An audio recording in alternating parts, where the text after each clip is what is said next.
Hello বন্ধুরা, আজ আমি এসেছি নতুন একটি সুন্দর নার্সারিতে, যেখানে নতুন ধরনের গাছ এবং ফুল রয়েছে। আজকে আপনাদের সাথে শেয়ার করব কিভাবে গাছগুলো আমাদের জীবন সুন্দর করে তোলে। চলুন দেখি। প্রথমে আমি আমার সাইকেলটাকে নিয়ে আস্তে আস্তে প্রবেশ করলাম নার্সারির ভিতরে, এবং সাইকেলটাকে এক সাইডে রেখে আমি ঘুরতে লাগলাম কি কি গাছ আছে, কেমন ধরনের গাছ আছে তা সব দেখার জন্য। আমার দুই পাশে ফুটেছে ফুল, রঙে রঙে ভরে উঠেছে মূল, সুগন্ধে ভরা সারা বাগান, মনটা বলে আহা কি আনন্দের এই প্রাণ। এখানে রয়েছে নানা ধরনের গাছ, এগুলো ছোট হলেও তাদের বিশেষত্ব অনেক। দেখুন এখানে এই ছোট ছোট ক্যাকটাসগুলো, যেগুলো খুবই সহজে বাড়িতে রাখা যায়। আর এই ফুলগুলো যেমন সুন্দর সুন্দর ফুল, ঠিক তেমনই সময় মতো ফুটেছে। আমি সত্যিই অনেক আনন্দিত। ফুল গাছ দেখতে দেখতে একটু সামনে এগিয়ে গেলেই দেখতে পেলাম কিছু আম গাছ। আম গাছগুলো ছোট হলেও সেগুলোতে ছিল অনেক বড় বড় আম, এবং দেখতেই পাচ্ছেন এখানে কিছু আম, এবং তার সামনেই রয়েছে বিভিন্ন ধরনের কালারের আম। আম গাছগুলো দেখতে অনেকটা সুন্দর এবং অনেক বড় বড় সাইজের।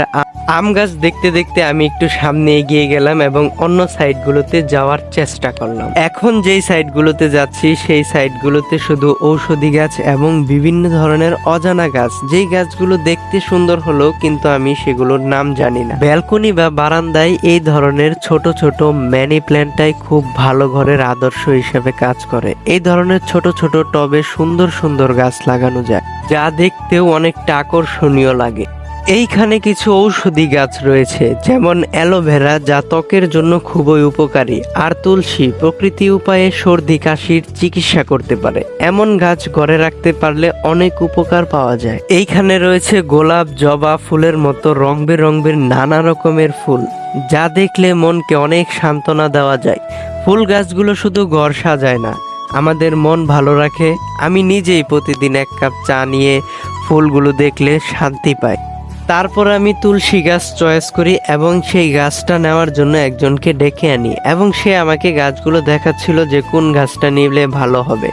তখন আমি আমার হাত দিয়ে দেখাচ্ছিলাম যে এই গাছটা না, ওই গাছটা দেন আমাকে, ওইটা নিলে আমার পক্ষে ভালো হবে। আমি আমার গাছটা ঠিক সুন্দরভাবে দেখে নিলাম যে সবকিছু ঠিক আছে কিনা। দেখার পরে আমি আমার দাম দিতে চলে গেলাম গাছের তার কাছে। তারপর আমার কিছু গাছ আর মাটিতে মেশানোর জন্য কিছু সার নিয়ে আসলাম। যেহেতু আমার গাছ কিনা শেষ, তো এখন আমি বাসার দিকে চলে যাব। আজকের জন্য এই পর্যন্তই। আশা করি তোমরা ভিডিওটি উপভোগ করেছো।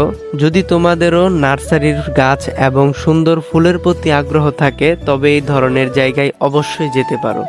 সাবস্ক্রাইব করতে ভুলবে না আমার চ্যানেলটি, এবং নিচে কমেন্ট বক্সে লিখে যাও তোমার কোন গাছটি বা কোন ফুলগুলো অনেক সুন্দর এবং ভালো লেগেছে। তো আজকের জন্য এই পর্যন্তই। ভালো থাকো, সুস্থ থাকো, টাটা।